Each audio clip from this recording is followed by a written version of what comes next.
ഓം ശ്രീനാരായണ പരമഗുരവേ നമഃ.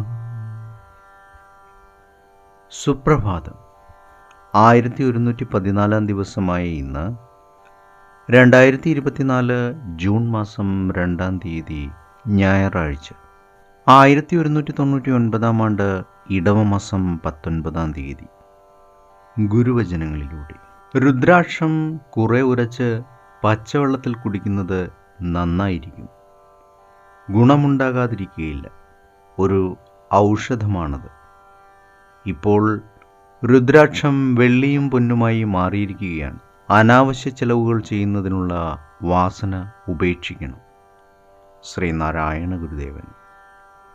ശ്രീ മങ്ങാട് ബാലചന്ദ്രൻ തയ്യാറാക്കിയ ശ്രീനാരായണ ഗുരുവിൻ്റെ 366 മഹത്തായ ചിന്തകൾ എന്ന പുസ്തകത്തിൽ അനാവശ്യ ചെലവുകൾ ഉപേക്ഷിക്കണം എന്ന് വിവരിക്കുന്ന ഭാഗമാണ് ഇന്ന് അവതരിപ്പിക്കുന്നത്.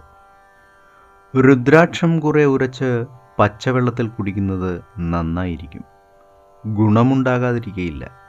ഒരു ഔഷധമാണത്. ഇപ്പോൾ രുദ്രാക്ഷം വെള്ളിയും പൊന്നുമായി മാറിയിരിക്കുകയാണ്. അനാവശ്യ ചെലവുകൾ ചെയ്യുന്നതിനുള്ള വാസന ഉപേക്ഷിക്കണം. 1928 ജനുവരി 16 ഗുരുദേവൻ കോട്ടയം നാഗമ്പടം ക്ഷേത്രാങ്കണത്തിൽ വിശ്രമിക്കുന്നു. ഗുരുവിൻ്റെ വരവറിഞ്ഞ് ധാരാളം പേർ കൂടിയിട്ടുണ്ട്. ഇതിനിടയിൽ ഗുരുഭക്തന്മാരായ വല്ലഭശ്ശേരി ഗോവിന്ദൻ വൈദ്യരും TK കിട്ടൻ റൈറ്ററും വന്ന് ഗുരുവിനെ നമസ്കരിച്ചു. ശിവഗിരി തീർത്ഥാടനം കൽപ്പിച്ചനുവദിക്കണം എന്നപേക്ഷിച്ചു. അനുമതി നൽകിയ ഗുരുദേവൻ തീർത്ഥാടകരുടെ വസ്ത്രം, വ്രതം തുടങ്ങിയവയെക്കുറിച്ച് വിശദമാക്കിയപ്പോൾ കോടിമത കൊല്ലൻപറമ്പിൽ കൊച്ചുപാപ്പി എന്നൊരാൾ തീർത്ഥാടകർ രുദ്രാക്ഷം ധരിക്കണമോ എന്ന് ചോദിച്ചു. ഇതിനുത്തരമായിട്ടാണ് ഗുരു ഇത്രയും പറഞ്ഞത്.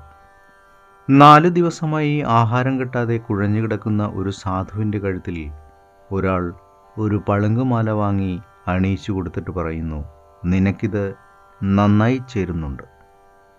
ഈ പറച്ചിൽ കൊണ്ടും പളുങ്കുമാല കൊണ്ടും ആ സാധുവിന് എന്ത് പ്രയോജനമാണുള്ളത്? എത്ര പളുങ്കുമാല അണിയിച്ചാലും അയാളുടെ വിശപ്പ് മാറുമോ? അപ്പോൾ ഓരോ കാലത്തും ആവശ്യമായതെന്തെന്നറിഞ്ഞ് പ്രവർത്തിക്കണം. ഇല്ലെങ്കിൽ ഉണ്ടാകുന്ന നഷ്ടം പിന്നീട് മറ്റൊന്നുകൊണ്ടും നികത്തുവാൻ കഴിഞ്ഞെന്ന് വരികയില്ല. അതുകൊണ്ട് ആവശ്യം വേണ്ടതല്ലാത്ത ഒരു കാര്യങ്ങൾക്ക് വേണ്ടിയും പണം ചെലവാക്കരുത്. ഒരാൾ സ്വർണത്തിലോ വെള്ളിയിലോ പൊതിഞ്ഞതോ അല്ലാത്തതോ ആയ രുദ്രാക്ഷമാല അണിഞ്ഞതുകൊണ്ട് ഒരു തീർത്ഥാടകനായി തീരുമോ? ഇല്ല. വെറും പാഴ്ചെലവായത് മാറുന്നു. എന്നാൽ അതൊരു ഔഷധമാകയാൽ അല്പം ഉള്ളിൽ ചെല്ലുന്നത് കൊണ്ട് പിന്നെയും പ്രയോജനമുണ്ട്.